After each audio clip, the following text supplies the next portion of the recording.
major development, the Siddaramaiah administration's caste census report has reportedly recommended a significant increase in reservations for backward classes to 51%. That is, from 32% in Karnataka.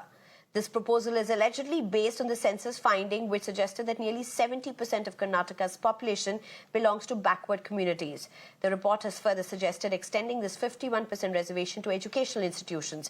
Submitted to the Karnataka cabinet, the caste census report has also drawn comparisons with states like Tamil Nadu and Jharkhand, which currently provide 69% and 77% reservations respectively for their backward class population. ಆ ರೀತಿ ಯಾರು ಮಾಡಕ್ಕೆ ಹೋಗಿಲ್ಲ. ಯಾವ terms of reference ಕೊಟ್ಟಿದ್ರು ಅವರಿಗೆ, ಯಾರಿಗೆ, backward class ಕಮಿಷನ್ಗೆ, ಆ ಆಧಾರದ ಮೇಲೆ ಮಾಡಿದ್ದಾರೆ, ಹೋಗಿದ್ದಾರೆ. 1,37,00,000 ಫ್ಯಾಮಿಲಿಗಳಿಗೆ ಮನೆಗೆ ಹೋಗಿ ಭೇಟಿ ಮಾಡಿ ಅವರ ಸಿಗ್ನೇಚರ್ ತಗೊಂಡು ಬಂದಿದ್ದಾರೆ. ಯಾರಿಗಾದರೂ ಅನುಮಾನ ಇದ್ದರೆ ಇಂಥ ಊರಿನಲ್ಲಿ ಇಂಥ ಮನೆಗೆ ಹೋಗಿಲ್ಲ ಅಂದರೆ ಅದನ್ನು ಬೇಕಾದರೆ ನೋಡ್ಬೋದು. ಅವರ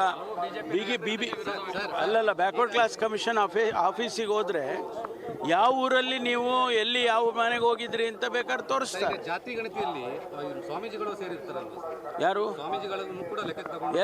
ಎಲ್ಲ ಜನಸಂಖ್ಯೆ ಅಂದರೆ ಯಾರೋ ಒಂದು ಜನ ಬಿಟ್ಬಿಟ್ಟು ಮಾಡೋಕ್ಕಾಗುತ್ತಾ? ಎಲ್ಲರೂ ಸೇರಿ ಸಿಎಂ ಹೇಳಿದ್ದಾರೆ. ನಾನಿನ್ನ ವರದಿ ನೋಡಿಲ್ಲ.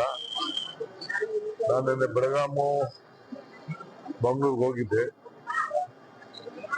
ನೋಡ್ತೀವಿ, ಅದು ಇನ್ನ ನಮ್ ಕ್ಯಾಬಿನೆಟ್ ಅಲ್ಲಿ ಚರ್ಚೆ ಆಗ್ಬೇಕು. ಸಿಎಂ ಏನೋ ಇವತ್ತು ಅಸೆಂಬ್ಲಿಗೂ ಚರ್ಚೆ ಮಾಡ್ತೀವಿ ಅಂತ ಹೇಳಿದ್ದಾರೆ. ಆತುರದ ನಿರ್ಧಾರ ಯಾರು ತೆಗೆದುಕೊಳ್ಳುವುದಿಲ್ಲ. ಸೊ ಅದರಿಂದ ಕೆಲವು ರಾಜಕಾರಣ ಸ್ಟೇಟ್ಮೆಂಟ್ ಮಾಡ್ತಾ ಇರ್ತಾರೆ. ಬಟ್ ಸತ್ಯಾಂಶ ಏನು ಅಂತ ತಿಳ್ಕೊಂಡು ಎಲ್ಲರಿಗೂ ನ್ಯಾಯವನ್ನು ಒದಗಿಸುವಂತ ಕೆಲಸ ನಾವು ಮಾಡ್ತೇವೆ. What is the use that Kantraj committee was actually constituted in 2015 or 14? Already 10 years over.